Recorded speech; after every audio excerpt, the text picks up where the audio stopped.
मला आल्या आल्या अविनाश साहेब असतील किंवा बोलले, आज तुझी बॅटिंग आहे, तू बोलायचं आहे, तुम्ही आणि गिरीश योग साहेबांनी बोलायचं. मला प्रश्न पडला, विराट कोहलीला बाजूला बसवलेत आणि हरभजन सिंगला म्हणतात मार सेंचुरी, कसं शक्य आहे? आणि माझी बी इच्छा आहे की घर की मुर्गी दाल बराबर मी दररोजचाच आहे, मला कुठं ना कुठं ऐकताय बघताय, कदाचित काही लोकांना कंटाळाही आला असेल. गिरीश योग साहेबांना ऐकायचं आहे. आज पुरी बासुंदीचं जेवण आहे, ही जरा शिळी भाकरी बाजूला ठेवलेली बरं, असं तुमच्या मनात सुद्धा असणार. पण मला संधी मिळाली म्हटल्यावर एक 5 मिनटं एक औपचारिक बोलावं, कारण अतिशय चांगल्या कार्यक्रमामध्ये गेली 8 दिवस इथं शताब्दी महोत्सव चालू आहे. आज 7वा दिवस, उद्या 8वा दिवस आहे. अविनाश पोद्दार साहेब असतील किंवा त्यांची टीम आहे, ज्या ठिकाणी कॅप्टन चांगला असतो तिथं संघाची कामगिरी चांगली होते. आणि अविनाश पोद्दार साहेबांच्या कॅप्टन्सीमध्ये अतिशय चांगलं कार्यक्रम गेली 7 दिवस तुम्ही सगळीजण आनंद घेताय आणि याचं पूर्ण श्रेय अविनाश पोद्दार साहेबांना जात. मी पहिले 2 दिवसही आलो, आज परत मी आलो आहे आणि आज माईकवर पाठवलेत, मग त्याचा थोडासा आनंद. आणि असं म्हणतात ना, तुम्हाला वाटत असेल आता गिरीश योग साहेब बोलणार, ह्यो किती वेळ बोलणार आणि मग कधी मनोरंजनाचा कार्यक्रम होणार. पण तुम्ही टी व्ही सिरियल बघत असता, ॲडव्हर्टाइजमेंट बघितल्यानंतरच सिरियल बघायला मिळतं. तशी हे ॲडव्हर्टाइजमेंट संपेपर्यंत थोडंसं धीर धरा. आणि हे ॲडव्हर्टाइजमेंट घरचं आहे, लवकरात लवकर जायची व्यवस्था करतो. BK मॉडेल्स, तुम्ही असाल इथे बसलेले असतील, आम्ही कुणीच 100 वर्षापूर्वी नव्हतो. 1925 साली या संस्थेची स्थापना करण्याचं धाडस काही शिक्षक करतात. 7 लोक शिक्षक, शाळेत शिकवणारे शिक्षक. आणि आताची परिस्थिती वेगळी आहे. आता मुलं जन्मायच्या अगोदर कुठल्या शाळेत घालायचं प्लॅनिंग करणारे पालक बसलेत आता. आणि सगळ्यांचं स्वप्न आहे, माझा मुलगा इंजिनियर व्हावा, माझा मुलगी डॉक्टर व्हावा, वकील व्हावा, ही स्वप्न सगळ्यांची आहेत. मग कुठल्या शाळेत घालायचं त्याचं प्लॅनिंग सुद्धा अगोदरच व्हायला लागलंय. आणि 100 वर्षापूर्वी, आम्हीच आज 50 आहे, मीच लहान असताना अक्षरशः हुडकून हुडकून मुलांना शाळेत घेऊन जायचे. शाळेला चल रे बाबा म्हणून. कुणी शाळेला जाय, तेवढे शाळेबद्दल ती आताचं जे एक उत्साह आहे शाळेबद्दल, शिक्षणाबद्दलचं जी जागरूकता आहे ती त्यावेळी नव्हती. पण त्यावेळी ते स्वप्न बघायचं, ते स्वप्न पूर्ण करायचं, हे धाडस, ही ताकद त्यांना आज, म्हणून आम्ही 100 वर्षानंतर सुद्धा आठवण करतोय. आज जरी अविनाश पोद्दार साहेब आपल्या सहकार्याला घेऊन हा कार्यक्रम करत असतील, पण 100 वर्षापूर्वी ज्याने हे झाड लावलं त्या झाडाला तुम्ही वाढवा लागलाय, ती फळं आपण सगळेजण त्याचा आनंद घ्यायला लागलोय. पण त्या 7 लोकांना विसरणं अशक्य आहे, कारण ह्या संस्थेची स्थापना त्यांनी केली. आणि गेली 7 दिवसात भरपूर लोकांनी त्यांच्याबद्दल बोललं असेल. मी इथं आलोय म्हणून त्यांच्याबद्दल थोडक्यात बोलालोय, कारण का मी बघितलंही नाही, फक्त ऐकलंय थोडंफार. आणि दररोज तेच, किती बी गोड जेवण झालं तरी दररोज तेच ऐकण्यात तुम्हालाही आनंद नसेल. फक्त मी इतकंच सांगेन, त्यांच्यामुळं हा शताब्दीचा कार्यक्रम चालला आहे. अविनाश पोद्दार साहेबांनी त्यांच्या सहकाऱ्यांच्या नेतृत्वाखाली सुरू आहे. काल सचिन आले होते, तेजस्वी सूर्या पहिल्या दिवशी आले होते, प्रल्हाद जोशी साहेब येऊन गेले, प्रभाकर कोरे, सगळे रती मारती येऊन गेल्यात. शेवटला म्हणतात ना ते स्लॉग ओव्हर्स, आमची परिस्थिती मॅच जिंकायची काय नाही जिंकायची तुझ्यावर आहे बाबा, 2च ओव्हर शिल्लक आहेत, काय करतोस कर, आडवं तिडवं बॅट घुमव, लागला बॉलला तर लागू दे, नाही लागला तर गप गुमानं घरात पॅव्हलियनमध्ये जाऊन बस. तशी आमची परिस्थिती केल्यात. बघ आम्ही बी काय म्हणायला लागलोय, जिंकायचं काय हारायचं माहिती नाही, बॅट दिल्यात दे दणका, काय तर होऊ दे तिकडं. आणि सांभाळायला गिरीश योग साहेब बसलेत, पुढे काय बोलणार आहे त्यांचं सगळं ऐकून घेऊया. पण मला बोलायला दिलेत म्हटल्यानंतर मी त्या भूमिकेत थोडंसं बोलण्याचा प्रयत्न करालोय. मला इतकंच सांगायचं या प्रसंगी की शिक्षण क्षेत्र हे एकमात्र क्षेत्र, मी फार वेळा सांगितलं, तुमची किती सुंदर कपडे घाला, एक दिवस फाटून जातील. किती चांगलं घर बांधा, एक दिवस ते घर निश्चित पडणार आहे. किती चांगले दागिने घाला, त्याची चोरी होऊ शकते. किती पैसा कमवा, त्याची चोरी होऊ शकते. पण जे आपल्याला ज्ञान मिळतं ते ना कधी संपतं, ना त्याची कधी चोरी होते. ते कधीच न संपणारं, न चोरी होणारं. आणि BK मॉडेल 7 लोकांच्या बद्दल मला इतकंच सांगायचं आहे, दिल सच्चा, कर्म अच्छा, बाकी भगवान की इच्छा. कारण त्यांनी मन स्वच्छ, त्यांचं हृदय स्वच्छ होतं, चांगलं होतं, त्यांनी काम चांगलं केलं. जे काय आता घडतंय ती देवाची इच्छा आहे.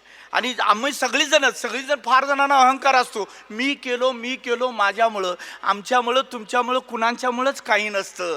जे काही घडतं त्याच्या हातात किल्ली आहे. आम्ही फक्त जसं गिरीश ओक साहेब मंचावरती येतात त्यावेळी डायरेक्टर सांगितलेलं तेवढंच करतात. स्वतःचं थोडंफार घालू शकतात, सगळं घालू शकत नाहीत.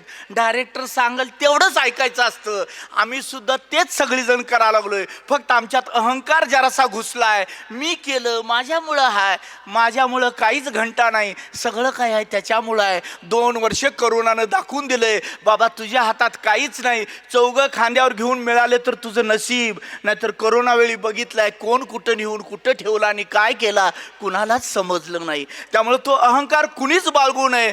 सगळं काय आहे त्याच्या हातामध्ये आहे. त्याच्या इशाऱ्यावरती आम्हाला जगायचं आहे, जीवन जगायचं आहे, पुढं जायचं आहे. आणि बेळगावात तर विशेष करून आणखी एका गोष्टीचा मला इथं उल्लेख करायचा, मुद्दाम सांगावं असं वाटतंय. मला अभिमान आहे या गोष्टीचा. BK मॉडेलच्या बाबतीमध्ये कन्नड आणि मराठी दोन्ही मीडियम मधल्या शाळा या पटांगणामध्ये, या कॅम्पसमध्ये, या शाळेमध्ये चालवण्याचं धाडस तेव्हापासून केलं जातं जिथं मराठी कन्नडचा वाद अनेक वर्षापासून चालू आहे. मी त्या वादाबद्दल कधी बोललो नाही, बोलणारही नाही, कारण मला इतकंच माहीत आहे, सांगायचं वेळ आहे. भाषा संवाद साधण्यासाठी असते, वाद घालण्यासाठी नसते. संवाद साधायचा आहे. ಯಾವ್ದು ಭಾಷೆ ಮಾತಾಡ್ತೀರಿ, ಏನಾಗೋದಿತ್ರಿ? ಮನ್ಯಾಗ ನೀವು ಗೊಟ್ಟಿಯಾಗ ನಿಮ್ಮ ಆಕಳು ಕಟ್ರಿ, ಅದಕ್ಕೆ ಹಾಲು ಕೊಡೋದು ಗೊತ್ತಾ? ಅದು ಯಾವಾಗೂ ಯಾರಿಗೆ ಹಿಂಡ್ತಾ ಇದಾರಂತ ವಿಚಾರ ಮಾಡಂಗಿಲ್ಲ. ನಾಯಿಗೆ ರೊಟ್ಟಿ ಹಾಕ್ರಿ, ಅದು ನಿಮ್ಮ ಬಾಗಲ ಕಾಯ್ತೈತಿ, ಅದಕ್ಕೆ ಭಾಷೆ ಗೊತ್ತಿಲ್ಲ. ದಿವಸ ಸೂರ್ಯ ಬೆಳಗ್ಗೆ ಬಂದ ನಿಮ್ಗೆಲ್ಲರಿಗೂ ಬೆಳಕು ಕೊಡ್ತಾನೋ ಅವ್ ವಿಚಾರ ಮಾಡಂಗಿಲ್ಲ. ಕನ್ನಡ ಇದಾನೋ ಮರಾಠಿ ಇದಾನೋ ಎಲ್ಲರಿಗೂ ಬೆಳಕು ಕೊಡುವಂಥ ಕೆಲಸ ಸೂರ್ಯ ಕೂಡ ಮಾಡ್ತೈತಿ.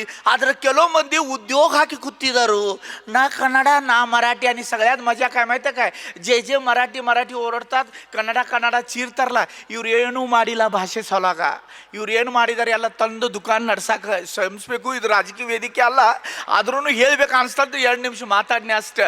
ಆದ್ರೆ ಅದ್ರ ಮೇಲೆ ಚರ್ಚೆ ಮಾಡಕ್ಕೆ ಹೋಗೋದಿಲ್ಲ. ನಾವು ಎಲ್ಲರೂ ಕೂಡಿ प्रीतीದಿಂದ ಇರೋಣ, विश्वासದಿಂದ ಇರೋಣ. ನಾವು ಒಂದು ಹೆಮ್ಮೆದಿಂದ एक गोष्ट मला मुद्दाम अभिमानानं इथं सांगायची आहे. मी कोल्हापुरात जन्मलो, इथं शिकायला आलो, ही माझी कर्मभूमी आहे. मला इथं अभिमानानं सांगावंसं वाटतं. मला कोल्हापूरबद्दल अभिमान आहे. ती माझी आई आहे. ज्या मातीत जन्मलो, ज्या मातीनं मला वाढवलं, जिथं मी खेळलो बागडलो, त्या मातेबद्दल मला अभिमान आहे. खरं कधी कधी वाटतं जर मला जन्म मिळाला असता बेळगाव सारख्या शहरामध्ये, ज्या शहरात मराठी, कन्नड, हिंदी, इंग्लिश 4ही भाषा प्रेमानं एकत्र राहतात, तिथं जर जन्मला असतो काय काय करता आलं असतं. आणि का हो मला संस्कृत येऊ नये, का हो मला तेलुगू येऊ नये, तमिळ येऊ नये, गुजराती येऊ नये, सगळ्या भाषा आल्या तर बिघडलं कुठं? सगळं शिकण्याची क्षमता आमच्याकडे असली पाहिजे. कारण शिक्षण सरस्वती मंदिरात आम्ही तुम्ही बसलो, ह्या मंदिरात माणसं घडवण्याचं काम होतं. ती भाषा कुठली महत्वाचं नाही. तुम्ही कन्नड शिका, तुम्ही मराठी शिका, आणि तुम्ही कन्नड व्हा किंवा मराठी व्हा, त्याच्या अगोदर चांगला माणूस व्हा. तुम्ही आपोआप कन्नडी व्हाल आणि तुम्ही आपोआप मराठीही व्हाल. आणि ते काम, आणि मी का अविनाश साहेबांचा उल्लेख सुरुवातीला केला, मी ज्यावेळी वय माझं 15 वर्ष होतं, मी बेळगावमध्ये आलो. एका व्यक्तीला एका व्यासपीठावर बोलताना बघितलं, जो मराठी बोलत होता, कन्नडी बोलत होता, हिंदी बोलत होता. ही मी 35 वर्षापूर्वीची गोष्ट सांगायला लागलोय. तिन्ही भाषा बोलत होता तो दुसरा तिसरा कोणी नाही, अविनाश पोद्दार साहेब, ज्यांना अन्नोत्सव बेळगावात सुरू करून बेळगावात एक क्रांती, मनोरंजन क्षेत्रात हा माणूस आहे, क्रीडा क्षेत्रात हा माणूस आहे, शिक्षण क्षेत्रात हा माणूस आहे. मला कधी कधी प्रश्न पडतो, हे कुठलं क्षेत्र सोडणार आहेत काय? आम्ही कुठं जायचं? तर असे. आणि एक मुद्दाम त्यांच्याबद्दल असं म्हणतात की जीवनात काहीतरी मिळवायचं असेल तर देवानं सगळं प मध्ये दिलंय म्हणे. प मध्ये सगळं मिळतं बी आणि सगळं जातं सुद्धा. प म्हणजे पिता, प म्हणजे पत्नी, प म्हणजे पुत्री, प म्हणजे पैसा, प म्हणजे प्रशंसा, प म्हणजे प्रेम, प म्हणजे परिवार. इतकंच नव्हे, प म्हणजे पाप. आणि प मध्ये पाप केलास तर प म्हणजे निश्चित पतन होणार, आणि मग राहणार प मध्ये पछतावा. मग हे सगळं पछतावा पतन नको असेल तर पोद्दार साहेबांचं प घ्या, पवित्र काम करा, परमात्म्याच्या चरणी आपलं सगळं जीवन अर्पण करा, यशस्वी व्हाल. हे मी काय अभिमानानं सांगतोय, कारण काही माणसं एक लक्षात ठेवा, सगळीजण, मी एक मुद्दाम या ठिकाणी उल्लेख करावा असं वाटतं, स्वतःसाठी जगणारे माणसांची ह्या जगात कमी नाही. सगळ्यांना आपली काळजी आहे. मी आता आमदार आहे, माझा मुलगा आमदार व्हावा असं वाटतंय. माझा मुलगा, माझी मुलगी, माझी बायको, माझं पोरं, माझं संसार, 2 एकर शेती असेल तर 20 कसं होईल, 2 बंगले असले तर 4 कसं होतील, 2 गाड्या असल्या तर 4 गाड्या कसं होतील, याचंच स्वप्न असतं. दुसऱ्यासाठी जगणारी माणसं खूप कमी असतात. मी मुद्दाम एक कविता इथं उल्लेख करावा असं वाटतंय. सांगा ना कसं जगायचं, सांगा ना कसं जगायचं, हसत हसत की कणत कणत हे तुम्हालाही ठरवायचं. पेला अर्धा भरलाय असंही म्हणता येतं, पेला अर्धा सरलाय असंही म्हणता येतं, भरलाय म्हणायचं की सरलाय म्हणायचं हे तुम्हालाही ठरवायचं. जेव्हा काळ्याकुट अंधारात काहीच दिसत नसतं, पलीकडे दिवा घेऊन कुणीतरी उभा असतं, अंधारात कुडायचं की प्रकाशात उडायचं हे तुम्हालाही ठरवायचं. स्वतःसाठी तर सारेच जगतात, दुसऱ्यासाठी जगणारे खूप कमी असतात.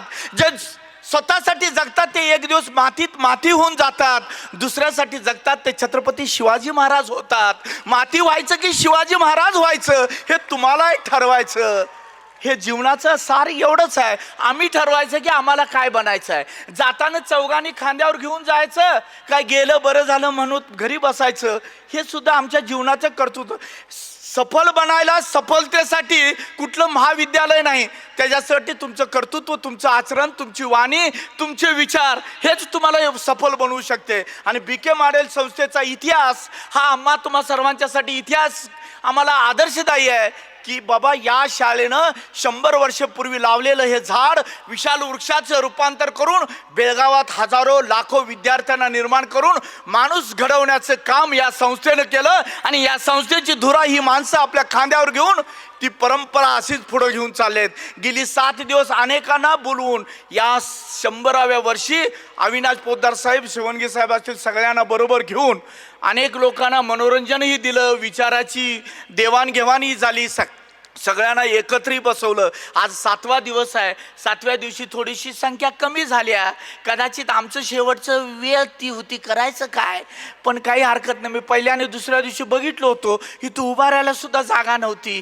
मग ते दृश्य बघून गेलो. आज आलो, आज जरा कमी झालं, कारण 7 दिवस झालेत. लोकांना दररोज तेच आवडत नसतं. तरी अविनाश साहेबांचं धाडस आहे. अन्नोत्सव 30 वर्षापूर्वी त्यांनी 8 दिवस केला होता. त्यांना 1-2 दिवसात कुठलं खपत नाही. काय पाहिजे ते 8-8 दिवसच लागते. सगळं धुळाच पाडून टाकतात बेळगावमध्ये. ही त्यांची कला आहे, ते त्यांची जिद्द आहे, हिंमत आहे, धाडस आहे त्यांचं मनापासून. आम्ही तरी बेळगावचे एक कार्यकर्ते म्हणा, बेळगाव भागात काम करत असताना सामाजिक, शैक्षणिक, राजकीय, धार्मिक क्षेत्रामध्ये अशा व्यक्तीला समोर आदर्श म्हणून ठेवून पुढे जाण्याचा प्रयत्न करत असतो. मला अभिमान आहे, मला आनंद आहे की मी आज गिरीश ओक साहेब सारख्या एका मराठी इंडस्ट्रीमध्ये ज्याने आपल्या कर्तृत्वानं, आपल्या कलेनं लोकांना भुरळ पाडली, त्या व्यक्तीच्या बाजूला बसून अविनाश पोतदार साहेबांच्या नेतृत्वामध्ये चाललेल्या कार्यक्रमामध्ये बोलण्याची संधी मला मिळाली. याचा मला आनंद आहे, अभिमान आहे आणि खूप चांगलं वाटलं. बोलावंसं तर खूप वाटतंय, पण मला वेळेचं भान ठेवलं पाहिजे. कारण तुम्ही किती बी सांगितलं तर मनातल्या मनात म्हणालाय बाबा आवर की आम्हाला गिरीश ओकना ऐकायचं आहे. त्यामुळं मी माझी इथंच बॅटिंग संपवतो. रिटायर हर्ट झालो म्हणून समजून मी माझ्या जागेला बसतो. आणि तुमची जी इच्छा आहे, माझी बी तीच इच्छा आहे. कारण TV वर बघितलं, आता स्टेजवर बघूया, बाजूलाच उभा राहून जरा त्यांचं ऐकूया आणि त्याचा आनंद लुट्या, एवढीच भावना व्यक्त करतो. आणि या कार्यक्रमाला शुभेच्छा देऊन अविनाश पोतदार साहेब, त्यांच्या सगळ्या सहकार्यांना आम्हाला जो बोलून मानसन्मान आणि प्रेम दिलात त्याबद्दल मी तुमचं मनापासून आभार मानतो. मी मुद्दाम कुठलं उपदेश द्यायला गेलो नाही, कारण असं म्हणतील आज्याला नातू शिकवा लागलाय. अविनाश पोतदार साहेबांना सांगण्या इतका मी तरी काय मोठा नाही. आणि आजकाल हे मोबाईलचं जग आहे, सगळं हितच आहे तुमच्या हातात. उपदेश द्यायला लागले तर म्हणतात तू काय सांगायला, सगळं मला माहिती आहे. त्यामुळे उपदेश करण्यापेक्षा तुम्ही आणि आम्ही मिळून चांगलं काम करण्याचा प्रयत्न करूया, एवढीच भावना व्यक्त करतो. तुम्हा सगळ्यांना नमस्कार करतो आणि माझे विचार थांबवतो. धन्यवाद.